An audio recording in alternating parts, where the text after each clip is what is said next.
बेटा जल्दी। महाराज जी, मेरी 2 जिज्ञासाएं हैं।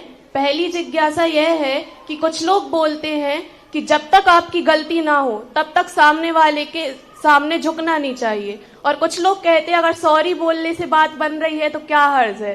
तो महाराज जी, सही कौन है? और दूसरी जिज्ञासा यह है कि कुछ लोग कहते हैं, सुना भी है, कि जो कुछ होता है कर्मों के हिसाब से होता है।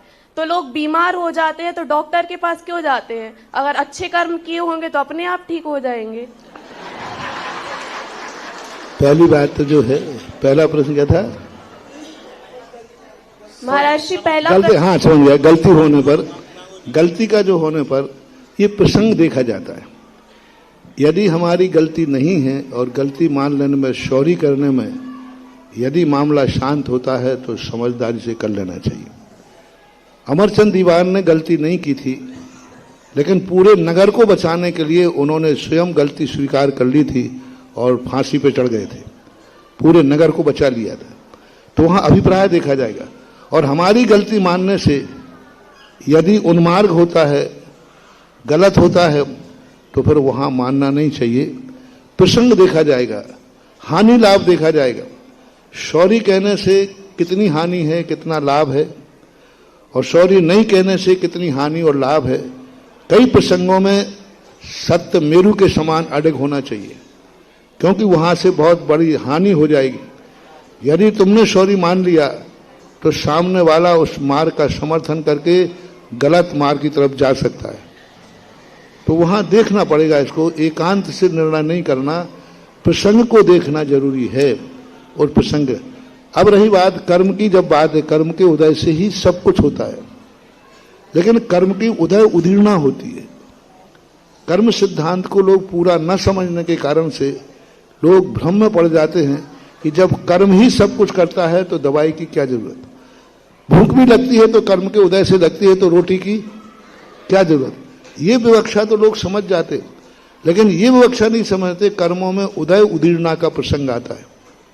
जैसे हमारे अशुभ कर्म का उदय आया, बीमारी आई, कर्म का उदय आया, लेकिन इस कर्म के उदय को दबाया जा सकता है, जिसे हमारे यहाँ उपशमन विधि कहते हैं। यदि हमें निमित्त मिल जाए तो उपशमन विधि आ जाए, और इस कर्म को बुलाया जा सकता है, उदीर्णा कहते हैं।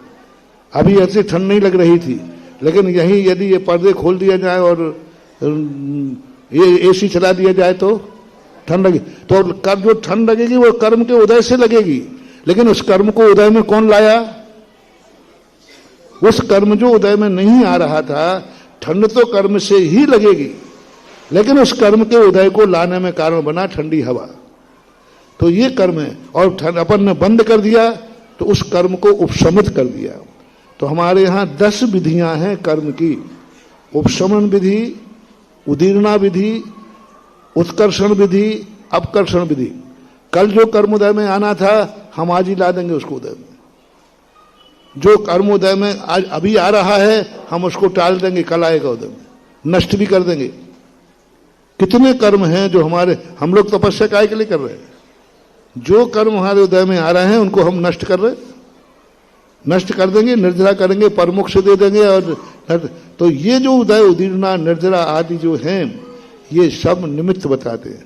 औषधि से हमारा असाता कर्म नष्ट भी हो सकता है, हमारा असाता कर्म साता में परिवर्तित हो सकता है, हमारा असाता कर्म का उपशमन भी हो सकता है। तो 10 विधियां हैं, इसका पूरा कंसेप्ट है, पूरा एक इसका पूरा का विषय है।